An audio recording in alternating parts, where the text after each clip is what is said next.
This is considered one of the best consumer-friendly VR headsets on the planet.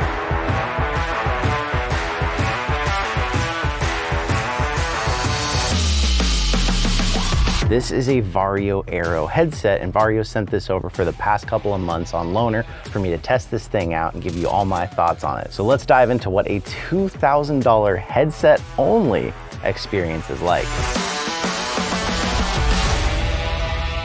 The Varjo Aero works with Steam VR, it works with base stations just like the Index, and even the Index controllers are probably still your best experience you're gonna get with it. This headset is more meant for people who are in that PC VR crowd that want the highest graphical fidelity, a good field of view, and just a better overall experience. And when it comes to this clarity that you get with the headset, this is rocking a dual mini LED LCD display, 2880 by 2720 pixels per eye, although that's locked in at a 90 Hertz refresh rate, which is lower than some of the other PC VR headsets. 150 nit max brightness, and the field of view is noticeably better than most headsets with 115 degree horizontal and 134 degree diagonal field of view, which is unusual. It's not usually measured in diagonal. Usually when you hear FOV, they're measuring in horizontal. Has a wide IPD range of 57 to 73 IPD and automatic IPD adjustment. And at that, it comes in at a good price of about $2,000 just for the headset.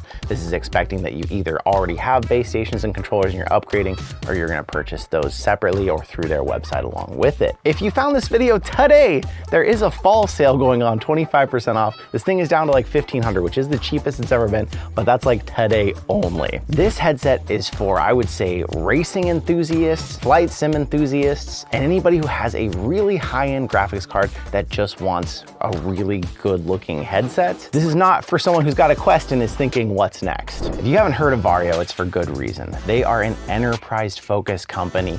Air forces around the world use these for training simulations. NASA uses their headsets. They are not made to be at-home consumer Richie's Plank experience headsets. The Aero was their first approach into a more consumer-friendly market, although of course at $2,000 for the headset, it's not trying to be the headset everyone's gonna have in their home. This is only for people who want really intense VR experiences. And I will say, from the first time I put this thing on, actually I got to try one really briefly at GDC, I was hooked on how well you can read everything in it. Okay, I'm only looking at the Steam screen. I have never seen text look like this. Wow. To me, its strongest point, text, dials, gauges, you no longer question in this headset, oh, what does that say? Is that fuzzy? This shows everything as clearly as the game means it to show. And if it's fuzzy or not right, it's because either the textures aren't a high enough quality, or maybe your graphics card isn't strong enough to keep up. I did all my testing on a 3080 graphics card, and a lot of times I felt like I really wished I had a 4090 for this because I couldn't even push this thing near its limits. Another great thing about this headset that it's been touted for is its ergonomics. It has multiple points of adjustment for it, which makes it really easy to fit pretty much to any head, even with the fact that it's big. You've got a big panel display here. It does stick out a ways from your face. You've got these dials on the sides that can help you tilt the lenses up, tilt them down, so you can really fit it to any face. This bit right here is what makes the difference though. This lets you pull the lenses up off your face, take the weight off, and so you can find the perfect fit between these three dials to where the weight is resting on the crown of your head instead of on your face like other headsets, and it becomes very comfortable even for how big it is. I spent a good chunk of time with the Valve Index, and I would say surprisingly this is more comfortable because the Valve Index is known for being one of the bigger PC headsets as being one of the most comfortable. Also, their cable solution, it's easy to take it out if you need to replace it, but the way they set it up, it runs through the side here and all the way to the back.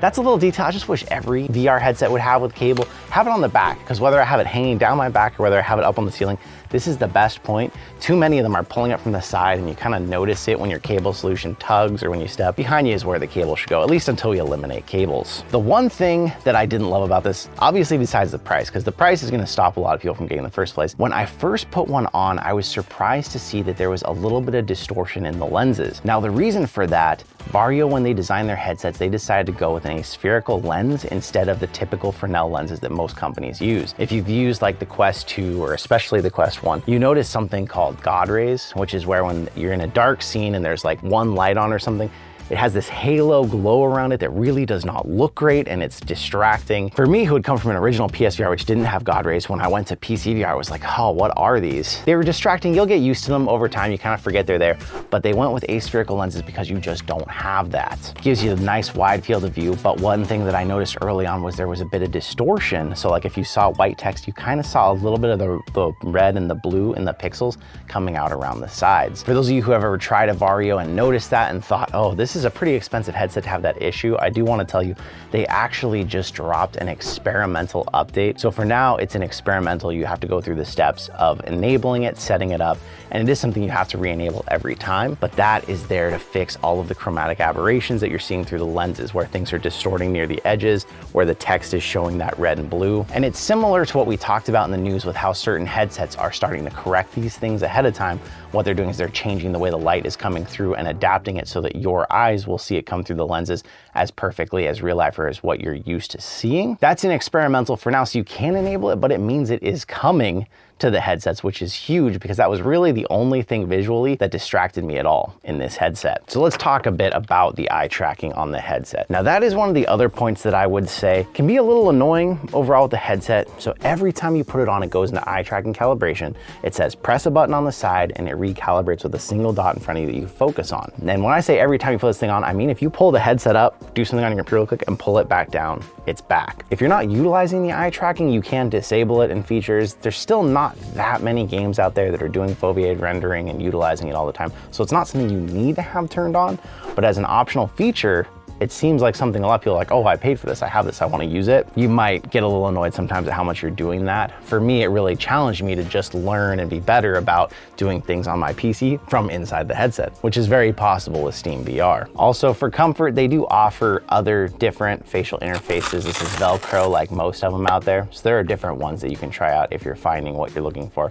Surprisingly though, people have reported even with big glasses, they can usually get this thing on and don't have any problems with glasses with it, which is great. Now, when it comes to the gaming experience on this headset, not only is it stellar, but in a weird way, it almost feels like a waste to use this headset just for gaming. And I'll explain what I mean by that. Like when you get into a game, this looks so clear and so good.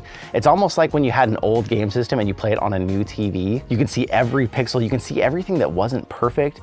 There's textures in games that are flat and you didn't notice that. It looked like they had depth. There's objects in it that have all this amazing detail, but you can actually see where the details stop. So all of a sudden it feels like no longer is it the headset's blurry or are the screens underpowered. This thing shows the game in its realist form to where you're like, gosh, I feel like I need to turn the graphics up to ultra on every game.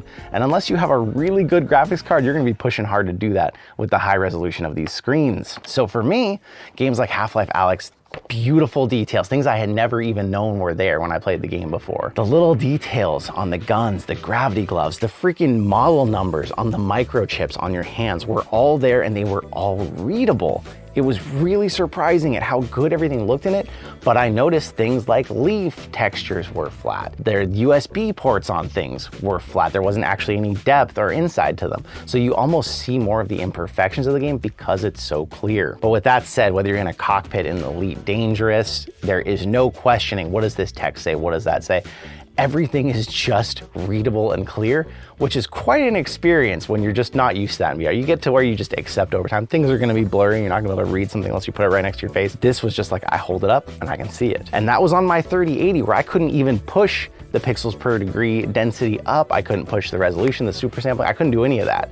So if I'd had a 4090 and I could have cranked all that up, it would have been out of this world. So if it were up to me, what would I change about this headset? If they're gonna make a next generation, obviously I would love to see what this thing could be like with pancake lenses, if that's even possible with the screens they use, to make it a little thinner, a little less bulky, and a little smaller on your face. When I had the Valve Index, one detail that I told you about, especially because I was wearing contacts back then, I had to get a fan for the front of it to blow some of that heat out because the heat just kind of resonated right in your eyes. It dried my contacts out instantly and made it really uncomfortable. This headset has fans built in to keep from doing that. It's expelling heat, but you hear the fans a little bit. They did include some decent earbuds actually with these, and these are what I was using. And I actually was kind of glad I was using earbuds because that would be the other thing. I would love to see an off-ear audio solution like we see on some of the other headsets, the G2, the Index, the Pimax. But I was kind of glad that I had earbuds in because I didn't notice the fan noises distracting me while this thing was keeping the headset cool. I feel like for most flight simmers and people who are gonna be using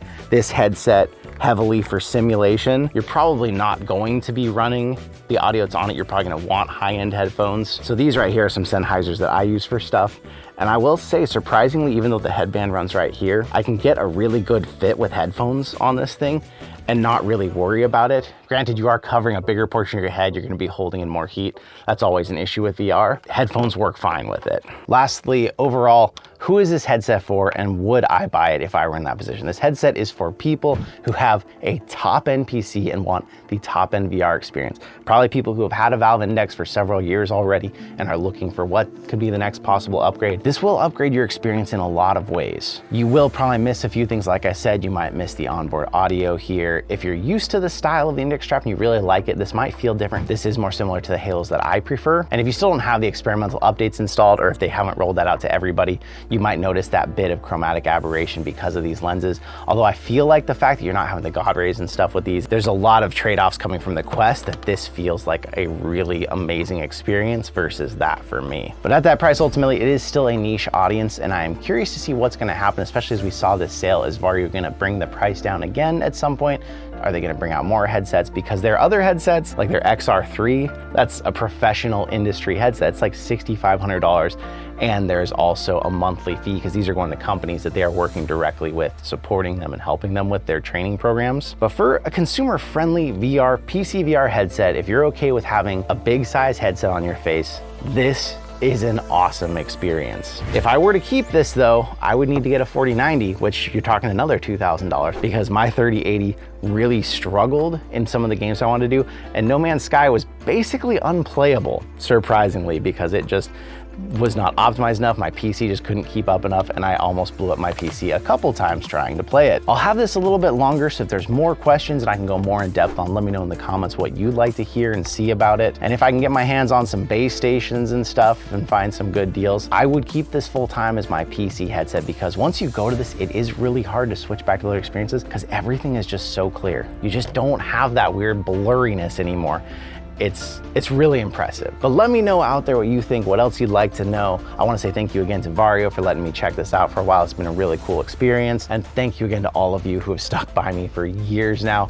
We've grown so much and so much has happened thanks to you. So thank you once again, and I will see you in another reality.